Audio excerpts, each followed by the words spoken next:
Welcome to Yeet Check. Get your shoes on. The game is about to begin. And boom, we're live. That's getting more and more aggressive each week. But cheers to you, my bro. Oh my God, we're blowing up. This talk has become too big already. We're episode 3. And on, did I say talk or pod? Because on TikTok, we hit That's up the place where we're famous now. 1,147 views on a video. We've brought some glasses here on. Our future is too bright. We made it. We made it. When we blow up on the talk, Oh boy! I'm prepared. I feel like I put my finger guns in the air and just shooting. We got to thank one man specifically. One man. That is sweet Willie Philly. The AFL draft. I wanted to just quickly run down the list who we think is gonna be good purely by their very far out name. My favourite player in the draft, though, is Will Phillips, which doesn't sound like a great name, but because I just want to call him Sweet Willie Philly.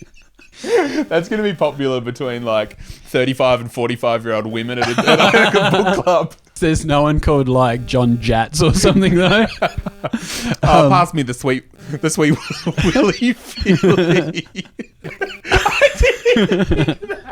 Shout out Will Phillips. Oh my gosh. By the time you listen to this, he'll be... We don't gonna live like this no more. We're going to get a real table real soon. We're gonna smash the wine glasses that we drink water out of. Cheers to you, my bro. Hey. We made it. Oh baby, and it feels good. That was a real aggressive clink. I think I nearly broke that glass. I quit my job today. Fuck yeah. Yeah, I went to the boss and said, brother, I'm a talker now. I talk. This talk has a pod. That's what I said. I just looked at him. I just walked away. And he was like, Cam, what are you talking about? What are you actually saying? Which I'll do that now. I quit. This is my formal resignation for my boss that doesn't watch this. Please, Baby, please let me keep my job. we're just shut up. We're talkers now, baby. Holy We shit. did it. Welcome to Yeet Check. Yeet, holla, yeet. The man with the greatest name in the game, DeMar DeRozan. Lots of capitalized letters. Absolutely. There's also a sprinkle of celebrity goss in this. Ooh. Because someone tried to break into Kylie Jenner's house. And instead of doing that, they broke into DeMar DeRozan's house. Can we just put a picture of DeMar DeRozan and Kylie Jenner side by side right now and just let it be known they look very different? So apparently, this is the report. DeMar DeRozan reportedly chased down an intruder in his LA home because, like, last month. So this happened ages ago, but it's only just coming out. And he told the police the guy entered DeRozan's house because he thought it was Kylie Jenner's house. And there's pictures circulating of the two houses, and they look nothing alike. Much like Kylie Jenner and DeMar DeRozan. Do you think the guy got in there and like he's sneaking around? He's like, "Fuck yes, I've gotten into the Jenner's house." Yeah. And he just like sees DeMar DeRozan. He's just like, "Fuck!"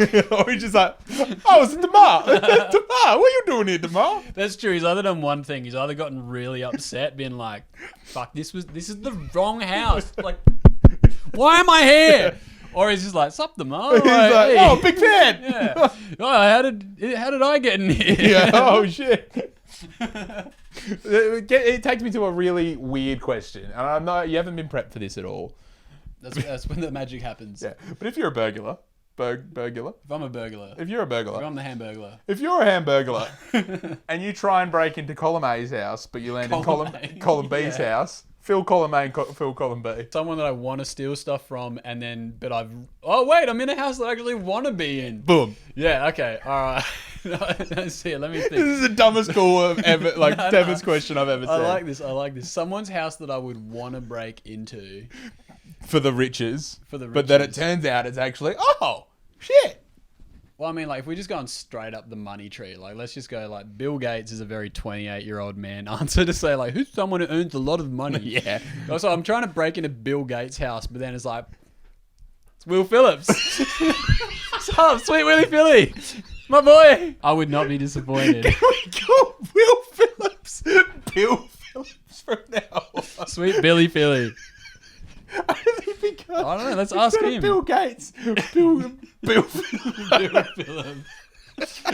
don't know why that tickled me so much. But it really has. That's how you play it off, though. Like while you're breaking into Bill Gates' house, like, I thought it was Bill Phillips. Oh, so Fuck, my bad. This is the guy's house that you wouldn't want to break into. Wearing just his boxers and armed with a didgeridoo, Kim Abrook raced down Lincoln Avenue.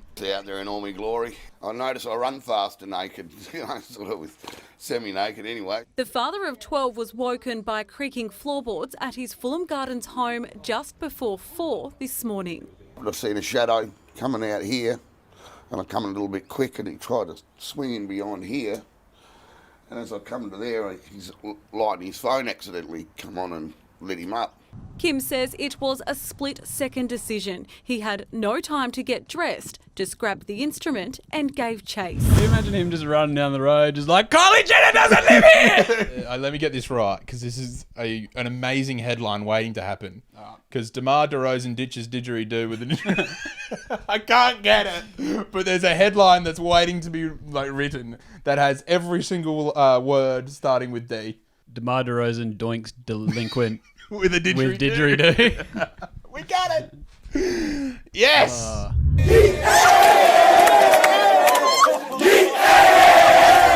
All right, our resident Jersey guy. Our resident Jersey guy. Yeah. Jersey expert, I would call him. Jersey boy. Jersey boy. Jersey boy. Jared Walsh joins the show. Jared, how are you? I'm so honoured to be on this podcast. It's exciting. It's groundbreaking. I'm a big NBA podcaster. I love road tripping. I love all the smoke. I love Old Man and the Three. But Yeet Check is my favourite. Yes. He's a pro. I was going to say, do you know the name of the podcast? We're talking about the city edition uniforms for next year, my brother. Which is one that you actually enjoy? We'll go with ours. We'll talk about it. Then we'll talk about the ones you hate. One you loved. Okay, there's a couple that I love, but you said to break it down to one, which is very difficult. Hey, man, say your honourable mentions. Honourable mentions. Golden State with the Oakland on there, very nice. I think it's not too bad. Yeah. It's a, it's a little bit of a tip to the hat before they went lighter blue with their branding and jerseys. It was very nice. And it's almost like a throwback. It was the We Believe Warriors back then. Yeah, baby. Is that the team? Yeah, that's why it's my number one. I love that jersey. I love that team. That's what got me into basketball, that team specifically. Yeah. Okay, it gets a little bit of a nod. Another nod goes to Miami. Miami gets the nod. They've now gone with this Miami Vice color scheme for about 3 or 4 years. So it's basically, let's go with pink. Next year, let's go with teal. Next year, let's go with pink and teal. So they've just mixed it together. I like it. It was groundbreaking at the start. My final honorable mention. Yes. I do like San Antonio. It's not too bad. And that was one of the most talked about jerseys alongside the Phoenix one, which is probably on par. That's his favorite. Yeah, that's because they look heaps similar. Shout out the Valley. My most loved city jersey. Yeah. It's controversial because it's very similar to another one, but I'm going with Brooklyn. Oh, that's that's my most hated. I'm going to tell you why. Why? They are making a statement, right? So when LeBron moved to the Lakers, they went back to their Showtime jerseys, which was a really big movement for them because it's new team, new players, all that other stuff. Brooklyn has always had that sense of they've got a little bit more culture than the Knicks. They've got that dare to be different. And I think they've got a roster that's going to play together with Kyrie, Kevin, potentially Harden if they get rid of the rest of their squad. Who knows? So this is something which is a very clean jersey. It's different, and I think it stands out. And the standing out and being different, apart from it's very similar to the Cleveland one. I've just looked at the New York City one. What do you think of that one, the Knicks? I think it looks like trash, only because now that you've not sold me on the Brooklyn one, but I can see the vision. What do you think of the New York? I'm glad you asked. Thank you. I have a message to the New York Knicks and the Detroit Pistons. You are both shit, as in basketball organizations, right? Yeah. The Knicks is basically a who's left. If you're excited about getting Alfred Payton, who is more known for a haircut than his basketball ability, and him hanging around and missing out on every free agent. And then Detroit, you get the back end of Blake Griffin and you lose Andre Drummond. My point in this is your city jersey is like you had a look at Denver's Mile High City and gone, hey, we should do something like that. And when I mean something like that, it's let's copy the exact design and change some lettering and a little bit of a color scheme. It's basically they have taken a template out of Create a Team on 2K and gone, we're just going to go with the one we're given. It's lazy. It's literally like a summer league jersey. Like I reckon it's the exact same font and everything, except then they've just made it a circle instead of two straight lines. Like it's a training top. And the city that never sleeps. Do you like the idea of it? Literally looks like it's a whole, like the team name is the city never sleeps, New York Knicks.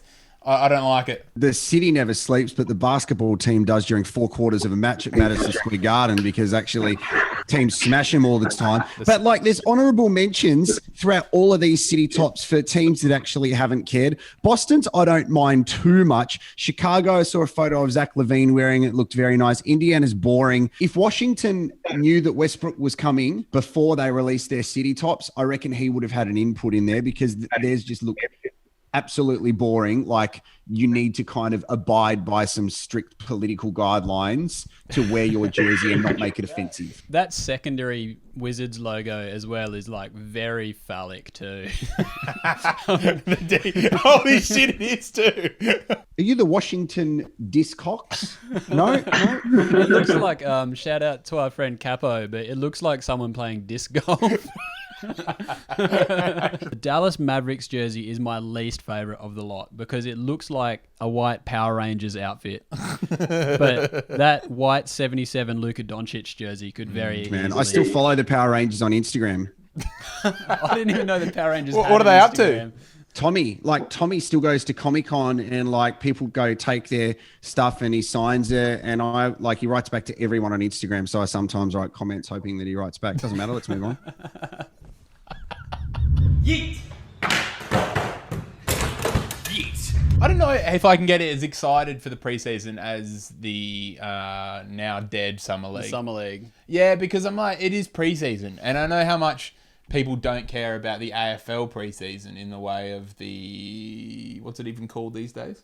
The Marsh Community Series. But that's maybe they need to go the AFL route. Like what makes the AFL preseason great is all the dumb rules that they put in, like the super goals and like all the weird stuff. Like maybe they could change up the NBA. Do you think they'll ever bring in a 4-point line? I hope not. I really hope not. There's already enough 3-pointers going up. I don't want to see people even like in the big three, you know, the 3 league that Ice Cube's league. Yeah. Where my man Chris Anderson is a big 3 champion. They Plays have for the 2 4-pointer spots. Yeah. I hate that. It works for that because that's a meme league. Yeah.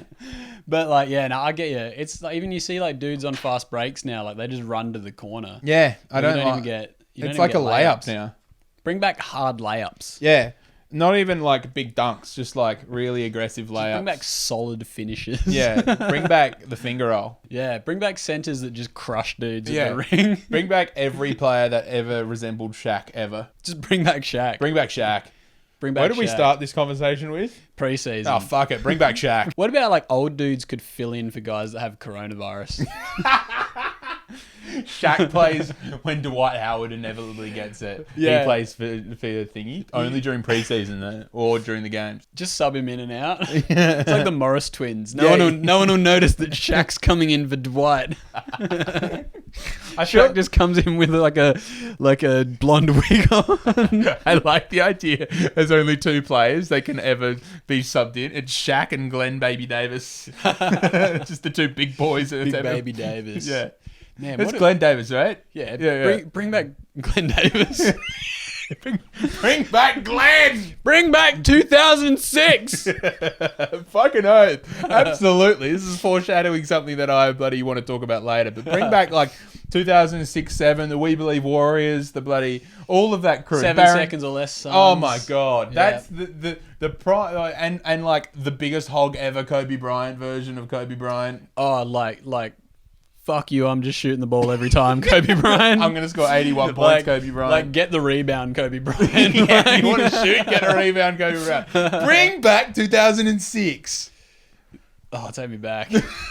I'm excited for preseason just because I know that the sweet, sweet memes are coming. Yeah, that's the main thing. That's the one thing that I am excited about preseason. It means that the regular season is imminent, and that means we're going to get some like updates to the meme tank. It's going to get fuller. Steph Curry coming back. Who cares? Yeah. Westbrook on the Wizards. Who cares? Boring. Yeah, we've got an empty meme tank. People shooting air balls. We're talking. Now we're talking. Yeah. People falling over when they're running up the court. Things that make 11-year-olds laugh. People trying to thrunk when they're about the 3-point line. Oh, man. Now we're talking. There's going to be so much funny stuff, though, like with like no crowds and that. Like I want to see, like, is Benny the Bull coming back? I hope so. I hope How's he going to do the popcorn bit? Who's he going to throw the popcorn on? That's what I was going to go These for. are the problems with having no crowds that nobody's discussed yet. Michael taking off, the patented tongue comes out. Just in front of that line. Look at this. The double, the reach out. We get all the boys together. We do our NBA fantasy draft. And you laugh at me, but it's honestly... Dude, it's the lamest shit that I'm like half wanting to know about it, but I'm half like, this sucks. What do you want to know? How do you understand? Why, what, how, who? Fill in the blanks. Like, why do you do it? Fill in the blank. All right, so for the listeners who I know are going to be very interested in this, unlike you, I have a NBA fantasy league that I've been a part of since roughly, I think it's 2012 we started. Yes. There's been probably 13, 14 boys that have cycled through the league. We're down to a solid 10 with an 11th. There's a co-ownership in the league as well. We've got like real life bonded friendships out of this. But every year we get together, we play a 9-category league, which is you play against each other in 9 categories: points, rebounds, assists, steals, turnovers, field goal percentage, 3-pointers, several other things. You play up against each other. Every year we like, I've been doing it this week in my off time because I'm doing a lot of work. Please don't fire me. We got a big draft board. We got some stickers with every player's picture and name on it. We've got the little ping pong ball machine, so you do your little draft lottery. We get there an hour before we do the draft lottery, get the ping pong balls out, you get the order, then you got an hour to sort of sit and look at your spreadsheet, figure out who you're going to take first, how it's going to go. Then, like, you know, we all get together, get the phone out, we play the NBA draft noise. We shave someone's head so it looks like Adam Silver. Do you actually? No, but that'd be funny. We should do I'm that. back in. No, You go up there, you put your sticker on there, you got 13 picks, there's 130 picks, there's a lot of anxiety, there's a lot of stupid decisions going on as people get more and more inebriated. Yes. And then it's just like, it's blood and gore from there on in. Once you get your teams, you're trying to trade, you're trying to win. It's basically the closest thing to being an actual NBA player. What do you win if you win it? Well, we've actually got a trophy now. Yes. We've got a proper trophy. Wait. Can I ask you a question? You've paid actual money for this trophy, or Actual just like Australian dollar dues? and you've not done this on Contra? No, it's real money. It's engraved. It has like 10 years worth of championships on there. That's You get a trophy. You've done this for 10 years? Close to. I think it's 2012 we started. Holy shit. One of the great years. That was back when we used to do auto draft through ESPN. I got auto drafted LeBron James and James Harden, made the finals. Didn't win, but you know. How'd you not win? Because I lost. You're the guy that lost when they didn't win. Fuck you. Anyway, keep going. No, we got to the end and like we've got a whole new format now. So the season ends before the end of the season because what happened? We made the finals. There was resting. LeBron didn't play, so I was relying on Tobias Harris, who just got traded from Milwaukee to Orlando and was putting up points, but wasn't enough points. And like, oh man, I'm not scarred. We got a trophy. There's a cash prize, so you can imagine like when trades go down. How much? Wait, what's the cash prize? I think this year it's $100 buy-in. So it's sort of Really? It's split between $1,000. Yeah, but it's split between like paying for the trophy, the draft board, and then like split between first, second, third. Right. So you So- could win like $400, $500. Yeah, I think winner won $350. But no, that was the big controversy this year. Obviously, the bubble season. There was an asterisk put on the trophy. There was a big debate in the group chat about whether this was an asterisk season, whether you should get it for being top. Because one dude Matt, the guy in our league, was top by a good distance. Yeah. He had the best team, but obviously he hadn't proven himself in the arena of fantasy basketball playoffs. So some dudes in the chat didn't want him to get anything. Whoa. Some of us want him to get an asterisk. Whoa. Some of us thought that he should get nothing and an asterisk. Whoa.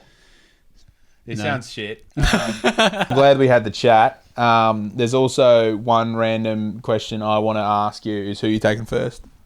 If I had the number 1 pick in the draft, Yeah. I would take... I reckon I'd take Giannis this year.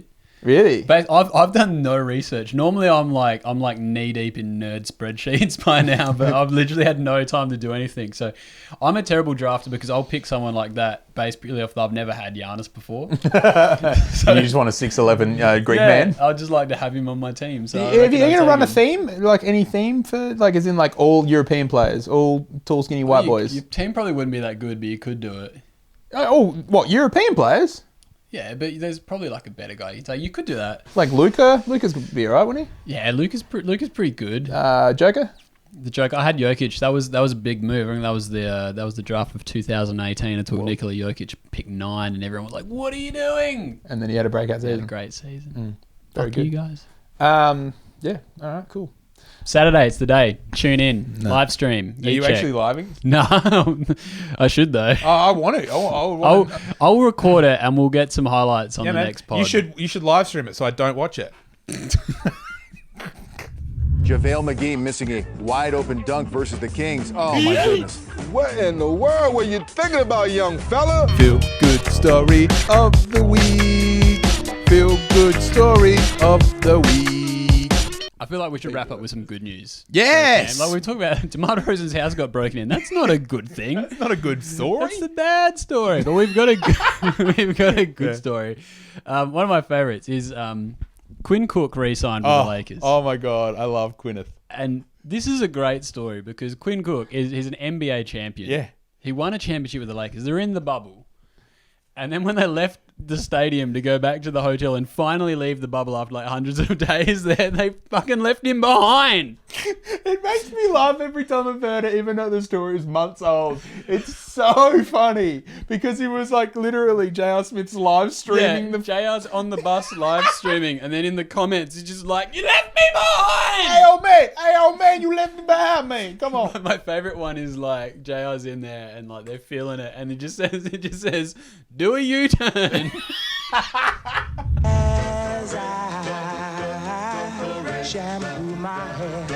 Last week we introduced a man with a huge cock.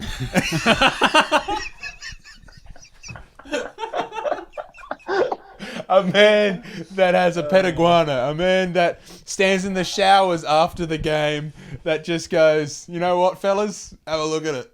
It's sizable, it's here, and it's ready to go." He has a massive penis.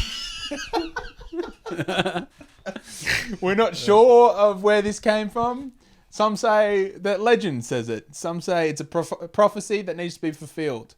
Either way, we've got Capo on the show once again, and he's going to tell us in 30 seconds or less if lacrosse is cool. Capo, how many inches are we talking? Hold on one sec. Yeah, boy. Yeah, boy.